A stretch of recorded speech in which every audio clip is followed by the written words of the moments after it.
This is me and my husband. Now, you see I'm white and he's black, and we have a little 5-year-old white son. I'm 23, he is 22, and we have a blended family.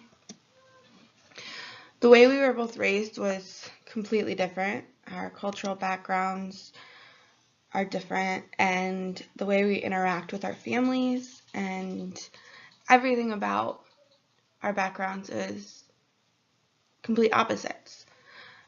But here we are, married and in love. And our chances of divorce are much higher than a standard mono-race couple. And today I'm going to be researching and explaining what I have found. So this is exploring heterosexual interracial divorce trends. Orban Harris stated, "The presence of race in the United States is like the presence of air we breathe, something always around us that we use constantly without much thought." This is because the U.S. has such a large immigration population. There's no way to escape our differences other than acceptance. Tatum likens the existence of racism to smog in the air. Sometimes it is so thick it is visible, other times it is less apparent. But always, day in and day out, we are breathing it in. These ideas of racism within our society are so ingrained that it is hard to make changes. Even when those changes are made, the nagging past is always right behind us, reminding us what used to be and how someone is less than because of the history. It is important to recognize these issues and make the changes necessary. Interracial black and white heterosexual couples are stigmatized and at higher risk for divorce if they marry.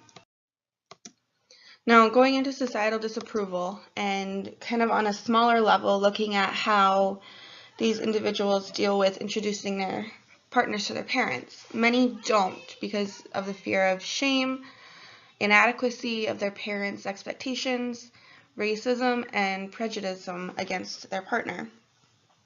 Bell and Hastings research showed that more than not, an individual with an interracial relationship was not as willing to introduce their partner due to worry about the lashback and disapproval they would receive from their families. When someone's family isn't on board with their relationship, it exacerbates the tension and anxiety that the couple feels. Now, their study found that parental disapproval heightens stigma and has a long-lasting negative effect on the romantic relations of the couple. And therefore, if the couple were to marry, that would cause so many more strains and issues on their marriage. So, more societal disapproval. We look at passive-aggressive behavior from others in public. Interracial couples are more likely to receive passive-aggressive disapproval in public than other couples, and this is shown in an article that CBS News reports. Kind of dives deeper onto the report on Richard and Mildred Loving, the couple who broke the laws against interracial marriage over 50 years ago. CBS dives deeper and asks how some of these older interracial couples dealt with the discrimination. And they found that a lot of these people had to fight tooth and nail to keep their marriage together, something that many people don't have the same views on in our modern society. So that is something that is putting tension on these younger interracial couples. Now, things happening then aren't so different from what are happening now, and it's sad. So continuing on with more societal disapproval, there are outright hate crimes and discrimination.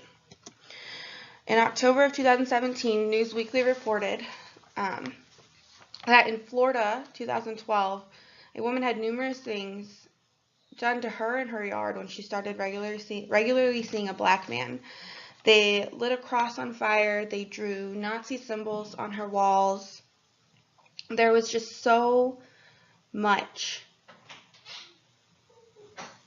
discrimination and hate in what they were doing. It was unacceptable and hard to see, especially reading about being a woman with a black partner.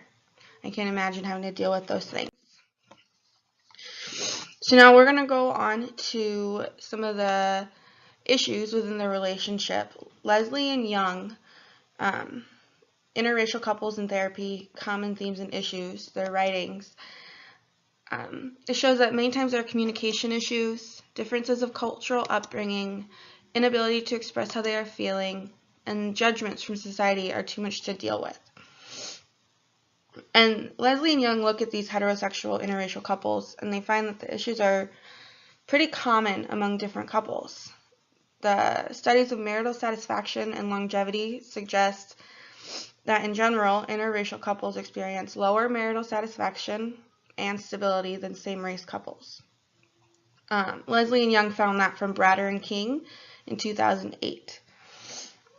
While the majority of interracial couples thrive and succeed, and dissolution rates vary by the gender and racial makeup of the couple, it is not altogether surprising that as a group, these relationships may be somewhat more vulnerable than monoracial couples.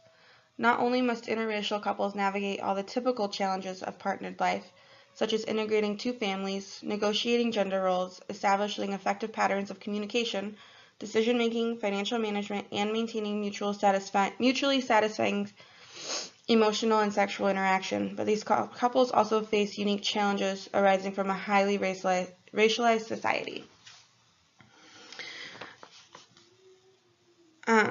So you have to think of all the ways individuals form families with all the social boundaries and the norms we have in our society.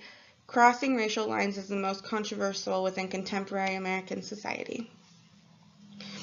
The small research out there on this topic finds that a relatively higher propensity towards divorce, but historical evidence on the stability of black-white marriages is mixed.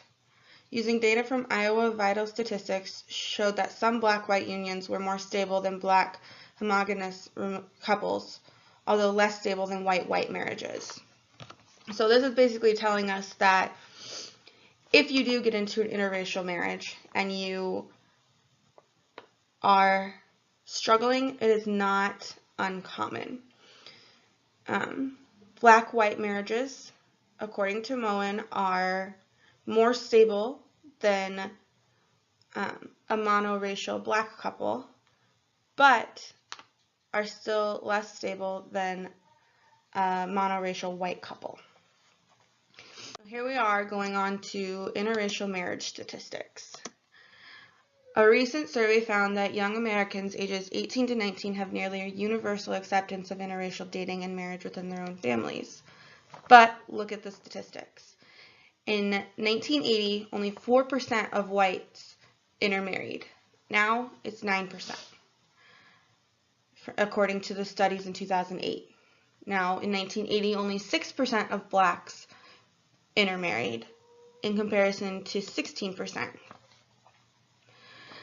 Now, here's where it gets interesting. Only 11% of 2008 intermarriages were between black and white Americans. This is reflecting the persistent cultural resistance against relationships between these races, and that was according to Pew Research. Now we're going to go ahead and get into interracial divorce rates. So these rates were found on the Wiley database. A black couple is 69% more likely to divorce than a white couple. A black man and a white female are 85% more likely than a white couple to divorce. And a white man with a black woman are 58% more likely to divorce. Bromlett and Mosher found that 41% of interracial couples divorced by the 10th year of marriage, compared to only 31% of same-race couples. Now, in conclusion, we need to look at the research.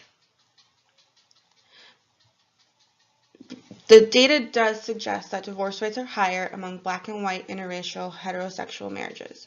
This is representative of the information shown today. But acceptance versus reality. If we are so accepting of, or claim to be accepting of interracial marriages, then why is there not more reflected in the statistics shown? There needs to be a change. If there's a claim for acceptance, why is there such a stigma attached to these individuals still? I want you to think about that. What can you do to change the perception of interracial couples in our American society today? What can you do to make these couples more accepted with less discrimination, less oppression, because they deserve to be happy just as much as a monoracial couple does?